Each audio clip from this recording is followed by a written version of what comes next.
예, 국민의힘 전당대회 얘기를 좀 하도록 하겠습니다.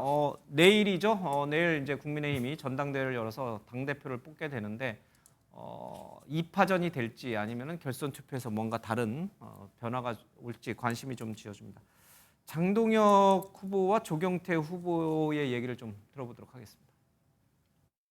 만약에 생각이 다르다면 그리고 반복적으로 우리 당의 당론을 따를 의사가 없다면 저는 우리 당을 떠나서 무소속이든 다른 당에 가서 본인의 소신에 맞는 결정을 하고 본인의 소신에 맞는 의정 활동을 하는 게 맞다고 생각합니다.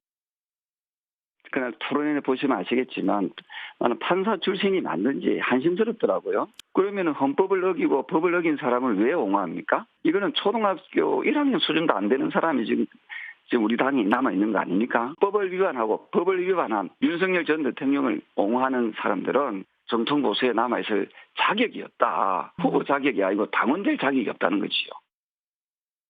어제 한동훈 계열 인사를 만났는데 장동혁이 당대표가 되면 자기들은 탈당한대요.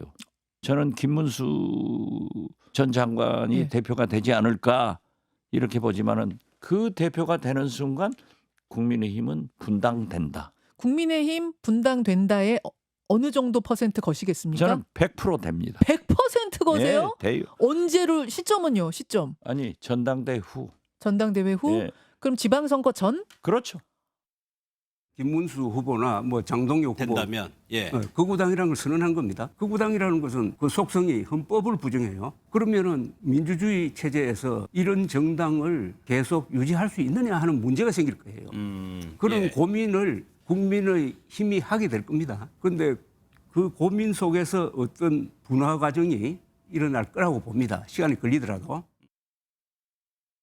예, 오늘 나온 MBS 여론조사를 보니까 전체 국민 일반 여론조사에서는 조경태 친한계, 이른바 탄핵을 찬성했던 친한계 조경태 후보가 20%로 가장 높게 나타나고 김문수, 안철수, 장동혁 후보 순입니다.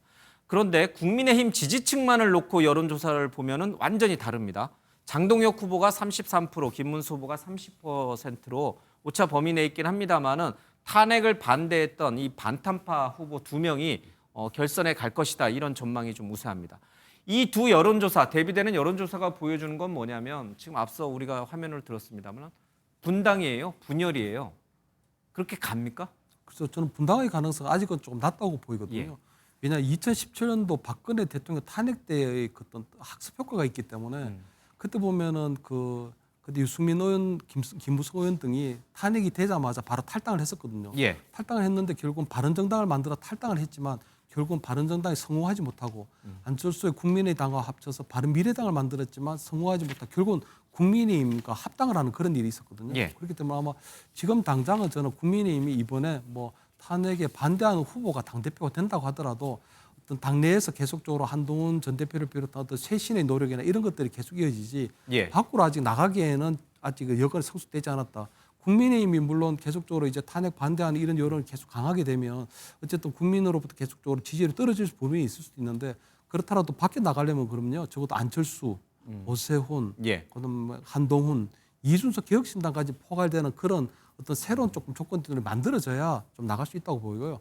박지원 의원 같은 경우는 내년 지방선거를 앞두고 얘기한다고 하지만 지방선거를 앞두고 만약에 지금 민주당과 1대1 구도에서도 국민의힘 힘들다고 하는데 국민의힘에서 탈당하는 새로운 보수당이 나와가지고 후보를 내게 되면 그다음 민주당에 다 갖다 바치는 꼴밖에 안 되는 거거든요. 그래서 저는 지방선거 이전에는 좀 어렵고 계속적으로 국민의힘에서 어떤 쇄신이라든지 이런 노력을 하다가 내 다음 총선 전에는 어떤 형태로든지 조금 당이 조금 분화되는 그런 상황이 만들어질 수는 있지 않을까. 장기적으로 볼 때 현재까지는 저는 국민의힘의 대학 계속적으로 어떤 당 내부는 계속 이어지지만 그 과정에서 저는 분당의 가능성은 상당히 좀 낮다. 저는 이렇게 생각합니다. 알겠습니다. 김 교수의 해석이 좀 어떻게 들어맞을지 틀릴지는 내일 전당대회 끝나고 이제 추세를 좀 지켜보면서 더 풀어가도록 하겠습니다. 자, 분당 가능성은 없다. 국민의힘 분당 가능성은 없다라고 얘기를 하고 있고 더불어민주당도 뭔가 분열은 없다라고 얘기는 하고 있습니다만 사람들은 자꾸만 이게 분열과 분화 이 얘기를 꺼내고 있습니다.